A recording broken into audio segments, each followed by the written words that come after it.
Good afternoon student. देखिए BCom second year में EFM second paper economic environment in Rajasthan के introduction पर हम डिस्कस कर रहे थे। इंट्रोडक्शन में हमने 2 यूनिट्स के बारे में हम पढ़ चुके थे, ठीक है। सॉरी 3 यूनिट के बारे में हम पढ़ चुके थे। अब 4th और 5th यूनिट के बारे में हम डिस्कस करेंगे, ठीक है। तो यूनिट 4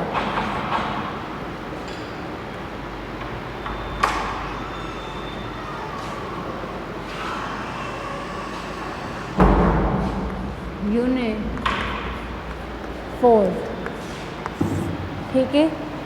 यूनिट 4th में फर्स्ट पेपर है आपका development of transport in Rajasthan.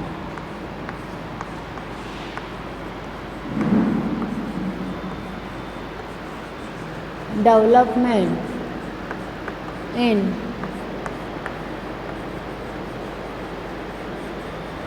Transport of Rajasthan.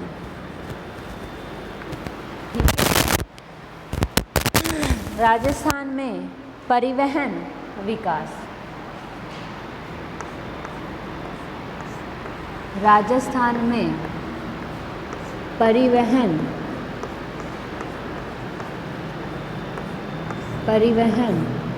विकास, ठीक है। सेकंड चैप्टर है डेवलपमेंट्स ऑफ एनर्जी,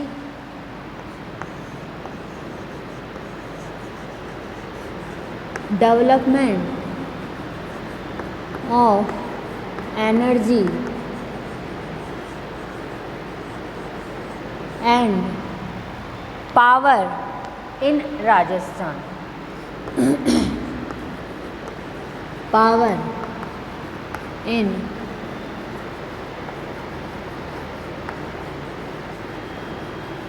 राजस्थान, यानी राजस्थान में ऊर्जा एवं विद्युत शक्ति का विकास। राजस्थान में ऊर्जा एवं विद्युत शक्ति का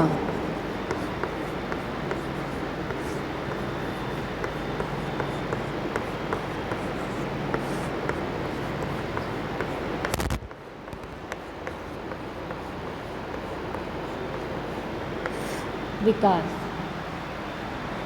ठीक है। थर्ड चैप्टर है सोशल इंफ्रास्ट्रक्चर।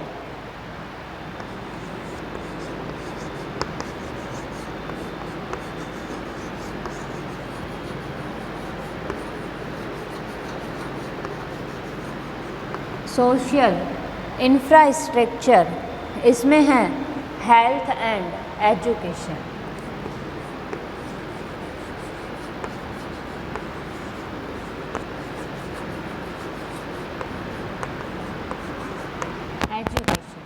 ठीक है, यानी राजस्थान में सामाजिक आधारभूत संरचना। राजस्थान में सामाजिक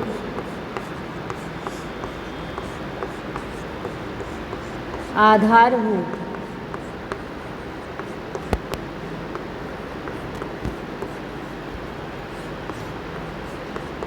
संरचना है स्वास्थ्य एवं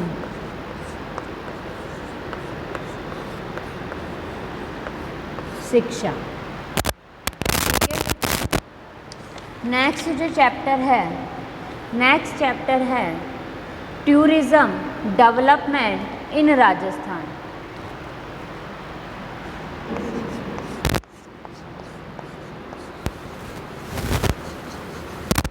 टूरिज्म डेवलपमेंट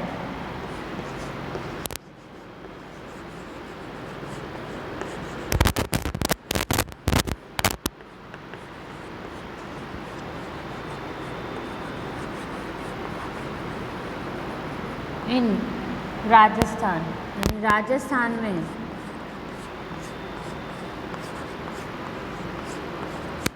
पर्यटन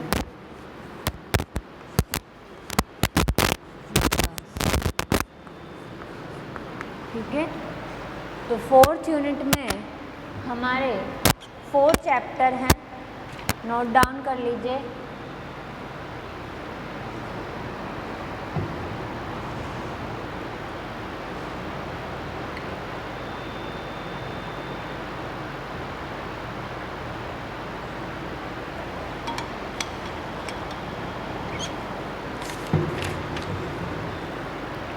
तो देखिए जो फर्स्ट चैप्टर है हमारा, फर्स्ट चैप्टर है development in transport of Rajasthan, यानी राजस्थान में परिवहन विकास, कि राजस्थान में परिवहन विकास किस तरीके से किया जाता है।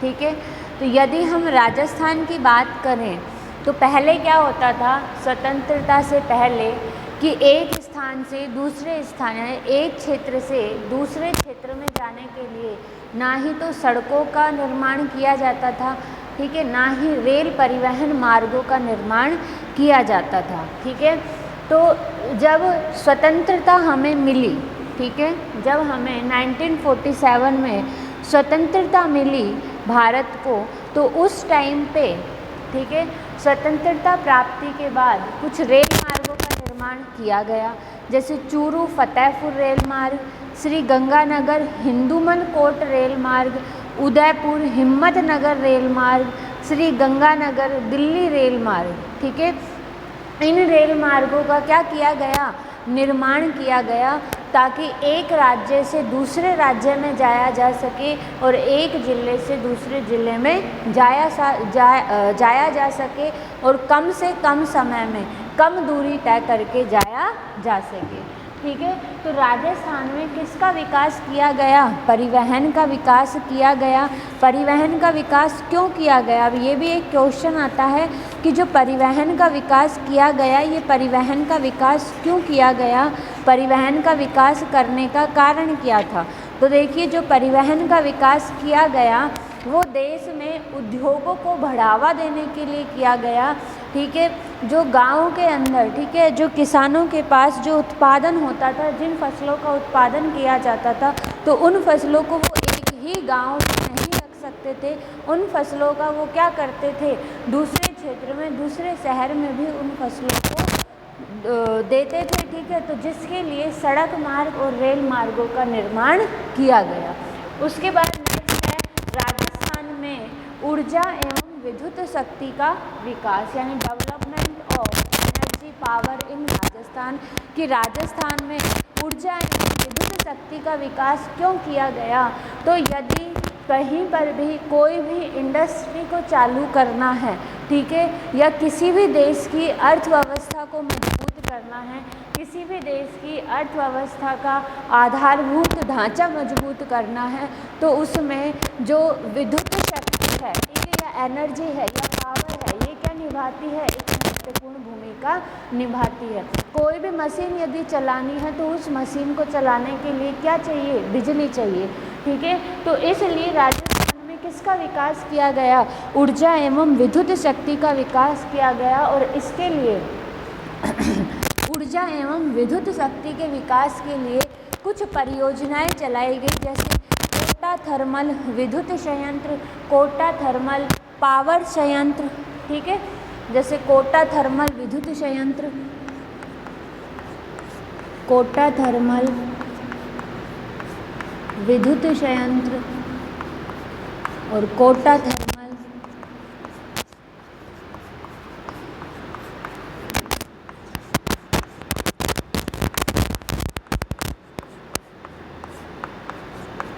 पावर संयंत्र। ठीक है, तो कुछ ऐसे संयंत्र थे जिनसे क्या किया जाता था, विद्युत का निर्माण किया जाता था। तो यदि हम कोटा थर्मल विद्युत संयंत्र की बात करें तो कोटा थर्मल विद्युत संयंत्र से 220 मेगावाट बिजली का उत्पादन किया गया और कोटा थर्मल पावर संयंत्र से 420 मेगावाट बिजली का उत्पादन किया जाता है। ठीक है, कोटा थर्मल विद्युत संयंत्र से तो 220 मेगावाट बिजली का उत्पादन किया जाता है। ठीक है, और कोटा थर्मल पावर संयंत्र से 420 मेगावाट बिजली का उत्पादन किया जाता है।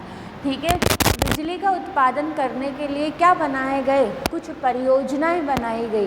ठीक है, वो सभी परियोजनाएं हम किस में पढ़ेंगे, वो सभी परियोजनाएं हम development of energy and power in Rajasthan chapter में पढ़ेंगे। Next, social infrastructure, health and education. ठीक है, तो देखिए राजस्थान में सोशल इंफ्रास्ट्रक्चर को मजबूत करना जरूरी था।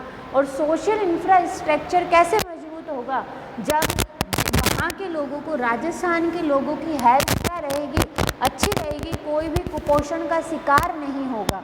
ठीक है, और उनको शिक्षा क्या मिलेगी, शिक्षा, अच्छी शिक्षा मिलेगी, हर व्यक्ति को शिक्षा मिलेगी, कोई भी व्यक्ति अनपढ़ नहीं होगा। ठीक है, तो जब हर व्यक्ति की हेल्थ अच्छी है तो कार्य जो क्षमता है उनकी वो भी क्या रहेगी, अच्छी रहेगी। और एजुकेशन यानी हर व्यक्ति पढ़ा लिखा है तो हर व्यक्ति रोजगार करने में सक्षम होगा। तो सोशल इंफ्रास्ट्रक्चर को, ठीक है, सोशल इंफ्रास्ट्रक्चर में सुधार करना भी राजस्थान की जो इकोनॉमी की, हम एक अर्थव्यवस्था इकोनॉमी की जो विशेषता है वो हम बोल सकते हैं। तो देखिए यदि मैं बात करूं सोशल इंफ्रास्ट्रक्चर में एजुकेशन की, तो देखिए जो राजस्थान सरकार है उन्होंने 6 से 14 वर्ष तक आयु के बच्चों को शिक्षा प्रदान करने के लिए सर्व शिक्षा अभियान चलाया गया। ठीक है, राजस्थान सरकार के लिए क्या, राजस्थान सरकार द्वारा क्या चलाया गया, सर्व शिक्षा अभियान। और ये सर्व शिक्षा अभियान किसके लिए चलाया गया, 6 to 14 ईयर्स तक के बच्चों के लिए चलाया गया। ठीक है, उसके बाद देखिए, उसके बाद 1 अप्रैल 2010 से, ठीक है, 1 अप्रैल 2010 से निःशुल्क एवं अनिवार्य शिक्षा का अधिकार अधिनियम 2009 सरकार के द्वारा क्या किया गया, लागू किया गया। यानी हम ये कह सकते हैं कि 1 अप्रैल 2009 से, ठीक है, 1 अप्रैल 2009 में एक एक्ट लागू किया गया था। और उस एक्ट को, ठीक है, एक एक्ट बनाया गया था और उस एक्ट को लागू कब किया गया, 2010 में लागू किया गया। और उस एक्ट का मुख्य उद्देश्य क्या था कि जो भी बच्चे हैं, ठीक है, उन बच्चों को क्या देना, निःशुल्क शिक्षा प्रदान करना। उसके बाद देखिए टूरिज़्म डेवलपमेंट इन राजस्थान। यदि हम राजस्थान के टूरिज़्म की बात करें, ठीक है, यदि हम राजस्थान के टूरिज़्म की बात करें तो सबसे पहले हम इसमें पढ़ेंगे कि राजस्थान में जो टूरिस्ट जो पैलेस है वो कौन कौन से हैं। ठीक है, तो हमारे जितने भी ज़िले हैं, ठीक है, जितने भी डिस्ट्रिक्ट है राजस्थान के अंदर, हर डिस्ट्रिक्ट में कहीं ना कहीं कुछ ना कुछ ऐसी जगह है जो टूरिज़्म के आकर्षण का केंद्र बनती है। जैसे हम अलवर की बात करें तो अलवर में मूसी महारानी की छतरी, सिल्लीसेड़ झील है, वो भी क्या है, टूरिज़्म की का एक आकर्षण है। सरिस्का जो अभ्यारण्य है वो भी क्या है, टूरिज़्म का एक आकर्षण है। ये टूरिज़्म को क्यों अट्रैक्ट किया जाता है, आकर्षित किया जाता है, इसके ऊपर सरकार द्वारा खर्चा किया जाता है।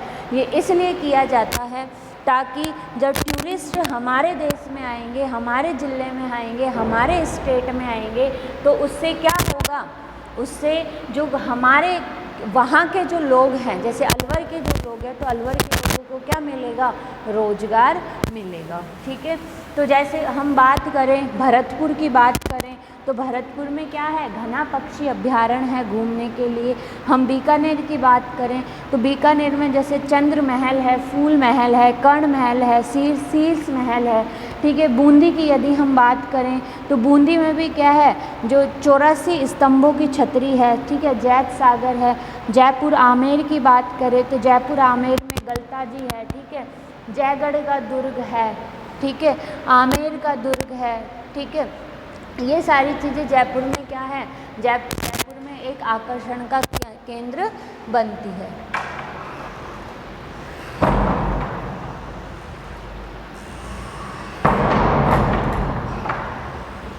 सीटिंग अरेंजमेंट कर रहे हैं आप जो कर रहे हैं वीडियो ठीक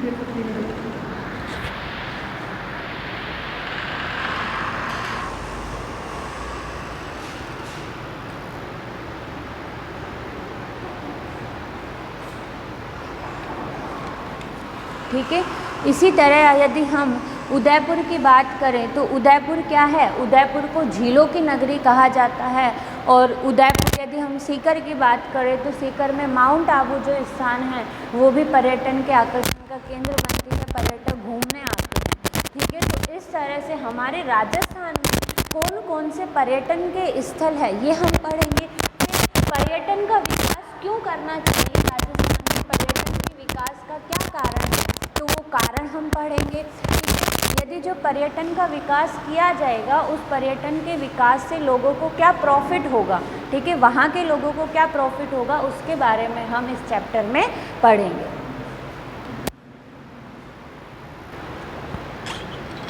ठीक है, तो ये हमारी 4th यूनिट के चैप्टर थे।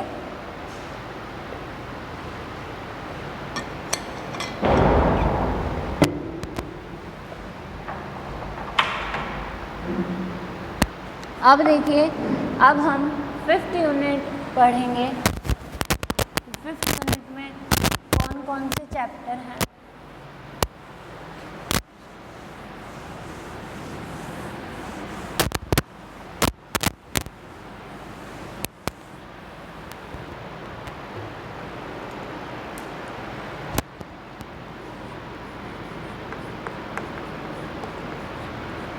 यूनिट 5th, तो यूनिट 5th में देखिए फर्स्ट चैप्टर है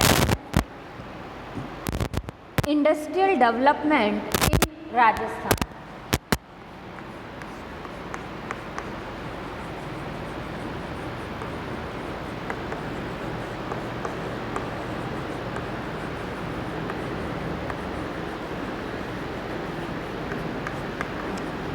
इन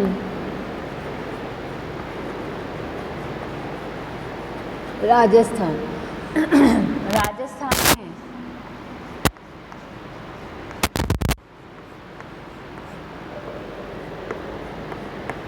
औद्योगिक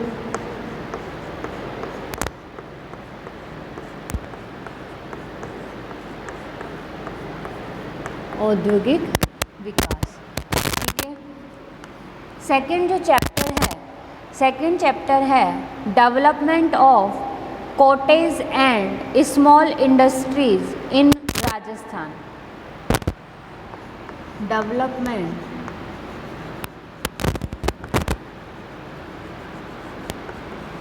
of cottage and small industries इन राजस्थान।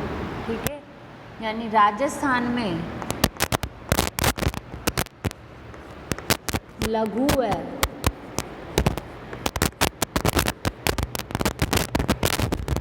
कुटीर उद्योगों का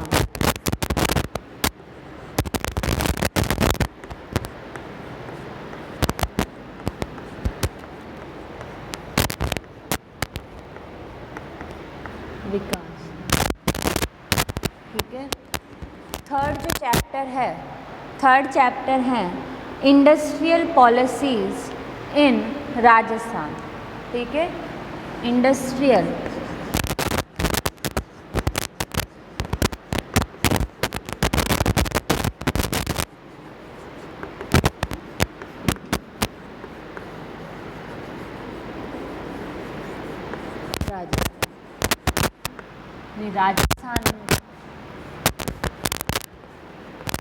राजस्थान में औद्योगिक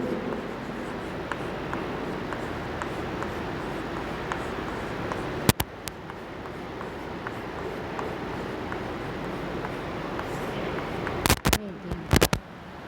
ठीक है, फोर्थ जो चैप्टर है, फोर्थ चैप्टर है credit flow to industrial sector. Credit flow to industrial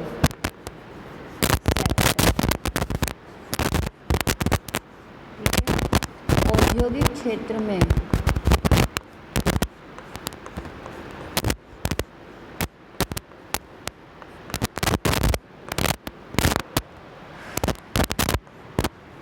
साख प्रवाह।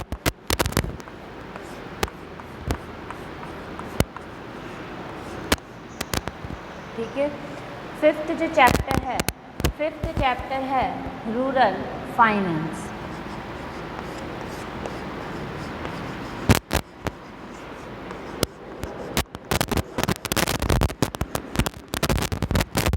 ग्रामीण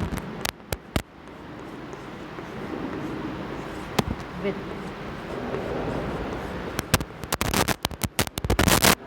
ठीक है, तो देखिए यदि हम फिफ्थ यूनिट की बात करें तो फिफ्थ यूनिट में हमारे कितने चैप्टर है?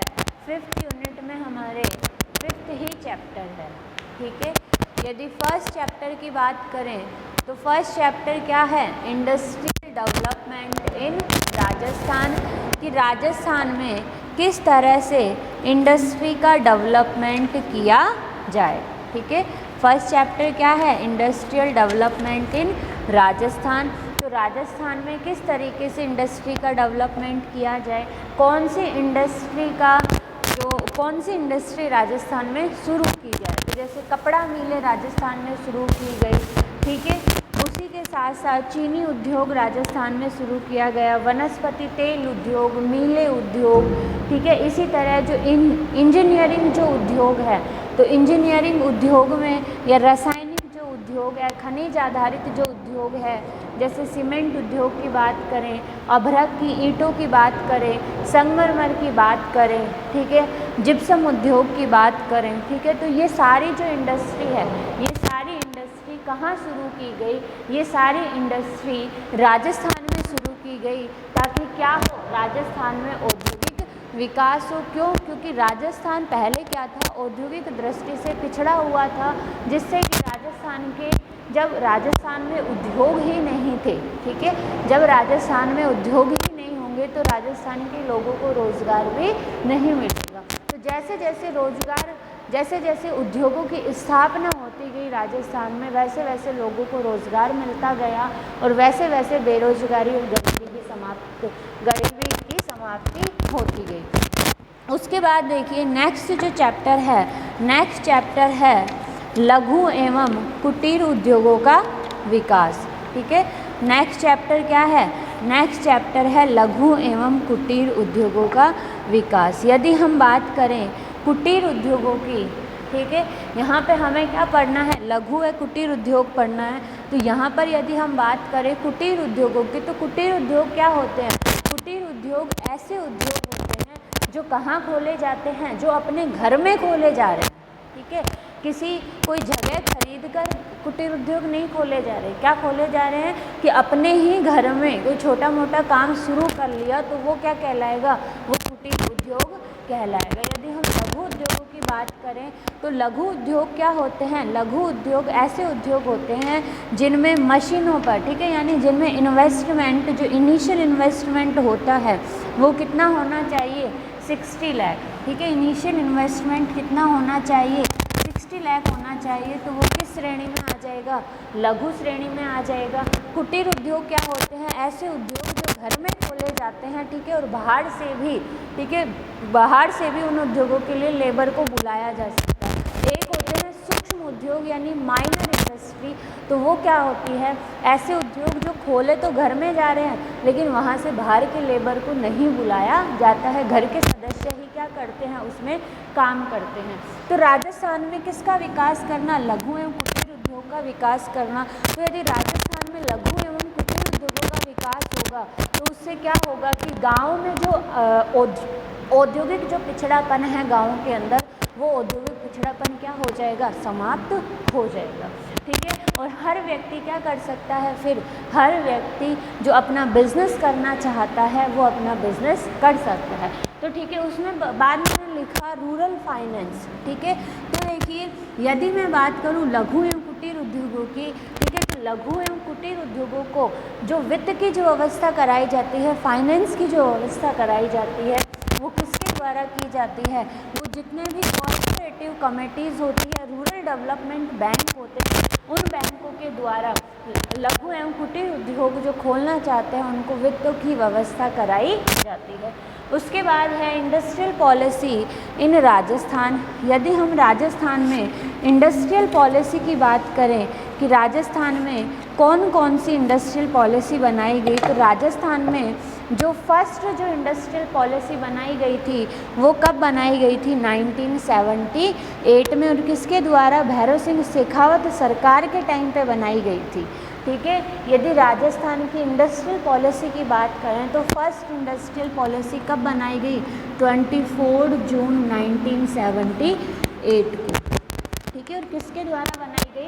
भैरव सिंह शेखावत के द्वारा फर्स्ट इंडस्ट्रियल पॉलिसी बनाई गई। ठीक है, उसी के साथ साथ उसके बाद जो दूसरी औद्योगिक जो नीति बनाई गई वो कब बनाई गई? 1990 में बनाई गई, यानी 1990 में बनाई गई।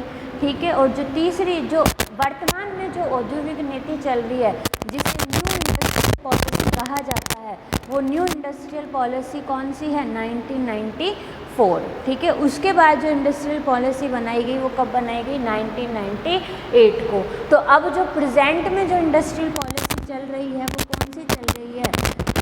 औद्योगिक नीति 1998। ठीक है, उसके बाद है credit flow to industrial sector. कि जो इंडस्ट्रियल सेक्टर है, जो बड़े उद्योग है, ठीक है, तो उनको किसके द्वारा, ठीक है, क्रेडिट उपलब्ध कराया जाता है, साख उपलब्ध कराई जाती है। तो जैसे industrial development bank of India है, ठीक है, इसी तरह से जो life insurance corporation limited and insurance finance है, स्मॉल इंडस्ट्री डेवलपमेंट बैंक्स है। ठीक है, तो इन बैंकों के माध्यम से क्या करवाया जाता है? स्टेट फाइनेंस कॉरपोरेशन है। ठीक है, या फिर जो महिलाएं यदि अपना कोई उद्योग करना चाहती है तो इंडियन जो महिला बैंक है, तो इन बैंकों के माध्यम से क्या किया जाता है? जो इंडस्ट्रियल सेक्टर है उन इंडस्ट्रियल सेक्टर को, ठीक है, औद्योगिक क्षेत्र को लोन प्रोवाइड करवाया जाता है। अभी हमने केवल जितनी भी यूनिट पढ़ी उन यूनिट्स के बारे में केवल हमने थोड़ा थोड़ा पढ़ा है। हम चैप्टर स्टार्ट करेंगे तो उसके बाद हम पूरे चैप्टर को डिटेल में पढ़ेंगे कि 1978 की औद्योगिक नीति क्या है। ठीक है, 1978 की औद्योगिक नीति में क्या है। उसी के साथ हम पढ़ेंगे कि जो 1994 को जो औद्योगिक नीति बनाई गई थी उस टाइम क्या सुधार किए गए थे, और 1998 को जो औद्योगिक नीति बनाई गई है उस टाइम पे क्या सुधार किए गए हैं, क्या छूट दी गई है। ठीक है, इसी तरह हम जो रूरल फाइनेंस के बारे में, अभी मैंने केवल कॉरपोरेटिव कमेटीज़ के बारे में ही बताया, रूरल डेवलपमेंट बैंक भी होते हैं, जो नाबार्ड होता है वो भी किसको फाइनेंस की व्यवस्था कराता है? वो रूरल फाइनेंस की व्यवस्था कराता है, लेकिन वो स्वयं रूरल फाइनेंस की व्यवस्था नहीं करता है। स्वयं डायरेक्टली जो किसान होते हैं या जिन्हें लघु और कुटीर उद्योगों के लिए जिन्हें लोन चाहिए उनको डायरेक्टली लोन प्रोवाइड नहीं कराता है, बल्कि वो किसको लोन फंड प्रोवाइड कराता है? वो रूरल डेवलपमेंट बैंक को फंड प्रोवाइड कराता है। जितनी भी कॉरपोरेटिव कमेटीज़ होती हैं उन कॉरपोरेटिव कमेटीज़ को लोन प्रोवाइड कराता है, और उनके माध्यम से, ठीक है, कॉरपोरेटिव कमेटीज़ और रूरल डेवलपमेंट बैंकों के माध्यम से लघु एवं कुटीर उद्योगों के लिए लोन दिया जाता है। लघु एवं कुटीर उद्योगों को लोन प्रोवाइड क्यों करवाया जाता है? ताकि गांव में जो औद्योगिक पिछड़ापन है वो औद्योगिक पिछड़ापन गांव में से क्या हो सके? समाप्त हो सके। ठीक है, तो ये यूनिट आप नोट डाउन कर लीजिए। उसके बाद जो हमारा फर्स्ट जो चैप्टर होगा इसमें वो होगा इकोनॉमिक एनवायरनमेंट से रिलेटेड, कि इकोनॉमिक एनवायरनमेंट का मीनिंग क्या है, इकोनॉमिक एनवायरनमेंट के फैक्टर्स क्या हैं।